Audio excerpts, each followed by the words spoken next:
نحمدہ ونصلی علی رسولہ الکریم اما بعد۔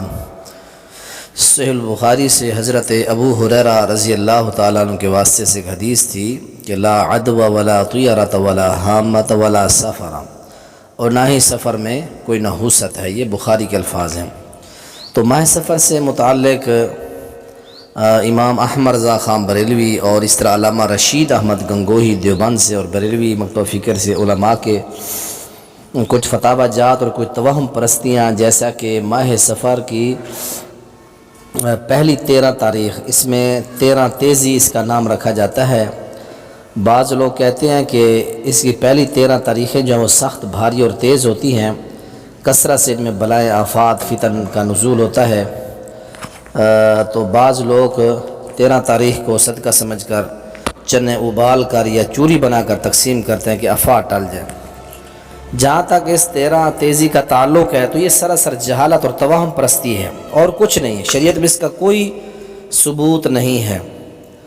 تو یہ ایک ہندوستانی رسم ہے۔ علامہ وحید الزمان فرماتے ہیں لغات الحدیث کے اندر کہ ہندوستان کے مسلمان ایسے واہی خیالات میں مبتلا ہیں کہ کسی تاریخ کو منحوس کہتے ہیں، کسی دن کو نامبارک جانتے ہیں، 13 تیزی کے صدقے نحوست کو دفع کرنے کے لیے نکالتے ہیں۔ تو یہ ایک ہندوستانی رسم ہے، اسلامی رسم نہیں ہے، یہ لغات القرآن میں فرماتے ہیں۔ اس طرح سفر کے اندر ایک اور رسم بد ہے جنات کا نزول، کہ اس مہینے میں لنگڑے، لولے، اندھے، کانے جنات بکثرت اترتے ہیں۔ چلنے پھرنے والوں سے کہتے ہیں کہ بسم اللہ پڑھ کر قدم رکھنا، جنات کو تکالیف نہ دینا۔ اور بعض لوگ اس مہینے میں صندوقوں اور پیٹیوں اور دیواروں کو ڈنڈے مارتے ہیں کہ اے جناتو اگر تم ہو تو یہاں سے بھاگ جاؤ۔ تو اس طرح کی چیزوں کا کوئی ان کا جنات کے جسموں کا یا ان کے وجود کا انکار نہیں ہے، لیکن اس طرح کا کہ وہ نازل ہوتے ہیں خاص اس مہینے میں، اس کا کوئی ثبوت قرآن میں ہے نہ ہی حدیث مصطفیٰ میں ہے۔ اس طرح تیسری رسم بد ہے مکڑی کے جالے صاف کرنا۔ ماہ سفر کے اختتام پر پذیر جب ہوتا ہے، عورتیں جھاڑو وغیرہ لے کر گھروں سے مکڑی جالے اتارتی ہیں اور کہتے ہیں سفر چلا جا، اے سفر چلا جا۔ مکڑی کے جالے صاف کرنا یہ شریعت کی روح سے ٹھیک مسئلہ ہے، جائز ہے، لیکن محض اس لیے صاف کرنا کہ یہ نحوست ہے اور پھر یہ کہنا کہ اے سفر چلا جا چلا جا، اس طرح کی چیزیں قرآن حدیث سے ثابت نہیں ہیں۔ اس طرح اور رسم بد ہے اس ماہ کی آخری چوتھے بدھ کو جو ہے سفر کا جو آخری بدھ ہوتا ہے، لوگ کیا کرتے ہیں اس میں تہوار مناتے ہیں، تفریح مقامات کا رخ کرتے ہیں، گھروں میں شیرینی تقسیم کر کے خوشی کا اظہار کیا جاتا ہے، روٹی کوٹ کر گھی شکر ملا کر اسی طرح جو ہے چوریاں یا شیرینی تقسیم کی جاتی ہے۔ کہتے ہیں کہ ماہ سفر کے آخری بدھ کو نبی پاک بیمار ہوئے، صحت یاب جب ہوئے اور غسل صحت فرما کر سیر کے لیے بحر تشریف لے گئے تو سیدہ عائشہ رضی اللہ عنہا نے خوشی میں چوری بنا کر صدقہ کی تھی۔ تو حالانکہ یہ ایک من گھڑت جھوٹی اور پیٹو ملاؤں کا یہ ایک ڈھکوسلہ ہے، من گھڑت ایک واقعہ ہے، اس کی کوئی شریعت کے اندر یا کسی حدیث میں بھی اس کا ذکر نہیں ہے، نہ کسی حدیث کی معتبر کتاب میں یا تاریخ کے اس کا حوالہ کہیں بھی نہیں ملتا۔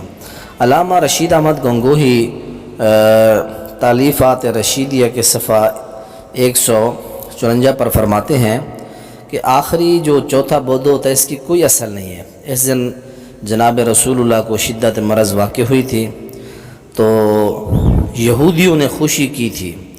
اب جاہل ہندو میں یہ رائج ہے، وہ خوشی مناتے ہیں اس دن۔ اللہ کے نبی کو تکلیف ہوئی تھی تو یہودیوں نے خوشی منائی تھی سفر کے آخری بدھ کو، تالیفات رشیدیہ۔